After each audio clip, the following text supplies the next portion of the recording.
إله إلا الله لا إله إلا الله لا إله إلا الله لا إله إلا الله لا إله إلا الله أنت المجيب الحمد للہ رب العالمین والصلاة والسلام علی سید الانبیاء والمرسلین اما بعد اعوذ باللہ من الشیطان الرجیم بسم اللہ الرحمن الرحیم۔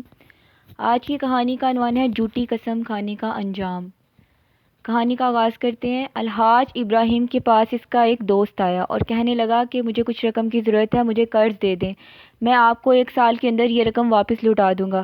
رقم دے کر الحاج ابراہیم نے اپنے رجسٹر میں اس کو درج کر لیا اور اس دوست کو کہا کہ میں زر ضمانت کے طور پر کوئی چیز رکھنے کے لیے تیار ہوں۔ الحاج ابراہیم نے کہا کہ نہیں، تم میرے عزیز دوست ہو، اس کی ضرورت نہیں ہے، میرے اور تمہارے درمیان میں اللہ تعالیٰ گواہ ہیں اور وہ نعم الوکیل اور نعم الشہید یعنی کہ بہت اچھے گواہ ہیں۔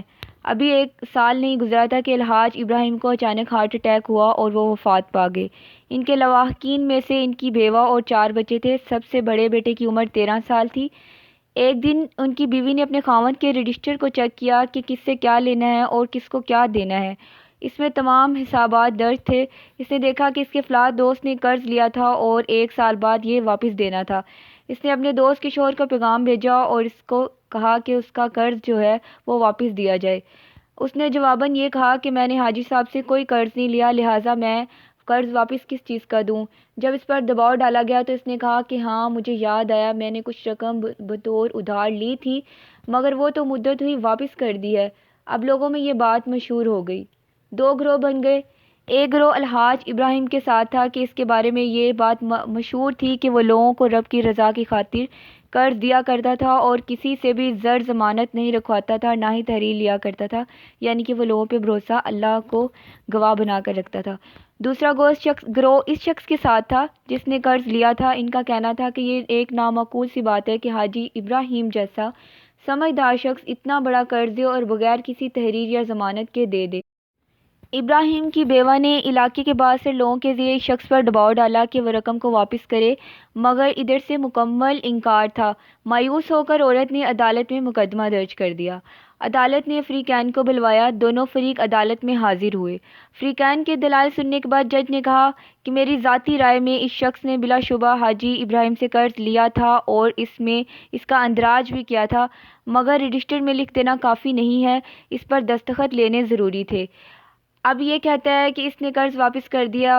اس کے ساتھ ساتھ ایک گواہی دینے والے نے گواہی بھی دی کہ جس شخص نے قرض لیا تھا اس نے قرض لینے والے شخص کو خود یہ کہتے ہوئے سنا ہے کہ اللہ تعالیٰ حاجی ابراہیم کو جزائے خیر عطا فرمائے، اس نے میرے ساتھ بہت اچھا سلوک کیا، مجھے فقیری اور فاقے سے بچایا، مجھے رقم کی ضرورت تھی، عین وقت پر رقم دے کر اس نے میری ضرورت کو پورا کیا۔ جج نے کہا کہ ہمارے پاس اس بات کا کوئی ثبوت نہیں ہے کہ رقم واپس ہوئی ہے یا نہیں۔ عدالت کے نزدیک دعویٰ کرنے والے کے لیے ضروری ہے کہ وہ دلیل پیش کرے اور جو اس کو قبول نہ کرے انکار کرے، اس کے لیے قسم ہے، یعنی کہ ان کے پاس کوئی گواہ موجود نہیں تھا تو انہوں نے کہا کہ اس کو قسم کھانی پڑے گی۔ میرا فیصلہ یہ ہے کہ مدعا علیہ قرآن کریم کی قسم کھائے اور کہے کہ وہ حاجی ابراہیم کا قرض دار نہیں ہے، اس نے جو قرض لیا تھا وہ واپس کر دیا ہے۔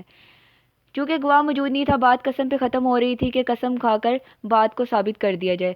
مدعا علیہ نے قسم کھانی شروع کر دی اور کہا میں قسم کھاتا ہوں، پھر قسم کھاتا ہوں، اور اس کے بعد اس نے بیان مکمل کیا اور کہنے لگا کہ میں نے قرض کو واپس کر دیا ہے۔ عدالت نے چونکہ اس کی قسم کی وجہ سے اس کو بری کر دیا۔ مدعا علیہ بڑے فخر کے ساتھ خوشی خوشی عدالت سے باہر نکلا۔ وہ بالکل تندرست اور ہٹا کٹا نوجوان تھا۔ جیسے اس نے عدالت سے باہر قدم رکھا، لوگوں نے ایک شور سنا۔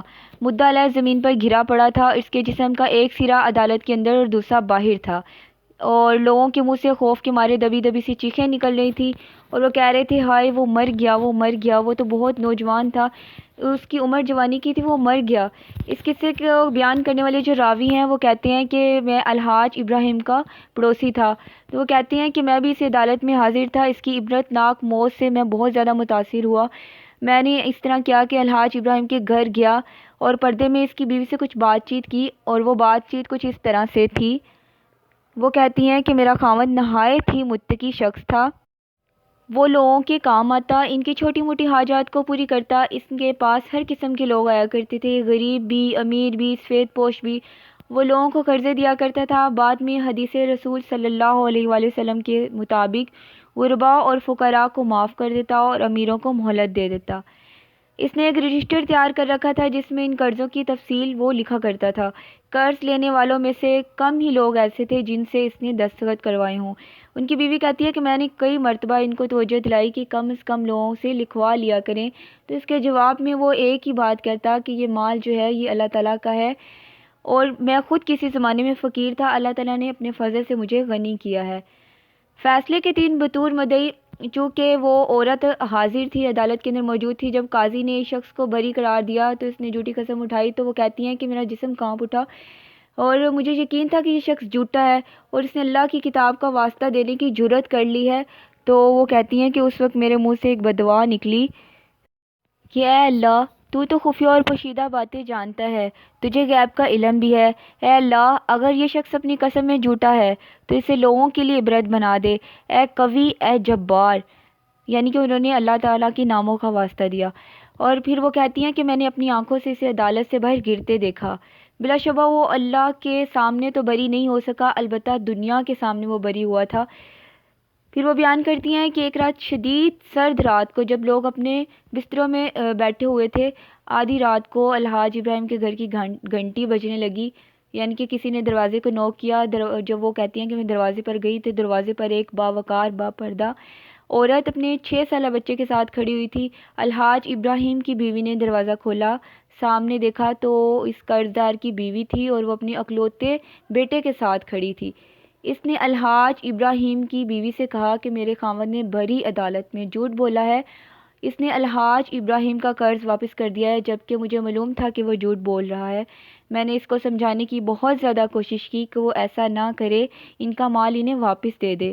وہ کہتی ہیں کہ میرے بار بار اصرار کے باوجود گمراہی اور ضلالت میں وہ شخص ڈوبا رہا اور اس نے جھوٹ اور فراڈ کی بہت زیادہ قیمت چکائی، جو آپ کے سامنے سزا اس کو مل چکی۔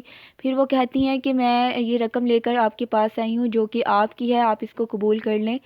اس نے اس رقم کو ان کی الحاج ابراہیم کی جو بیوی تھی ان کو واپس کیا اور واپس چلی گئی۔ اس کہانی کے اندر بہت زیادہ عبرتیں اور بہت زیادہ نصیحتیں ہیں۔ قرآن کی ایک آیت ہے نا، فَهَلْ مِن مُدَّکِرٍ، ہے کوئی نصیحت پکڑنے والا؟ لا إله إلا الله، لا إله إلا الله، لا إله إلا الله، لا إله إلا الله.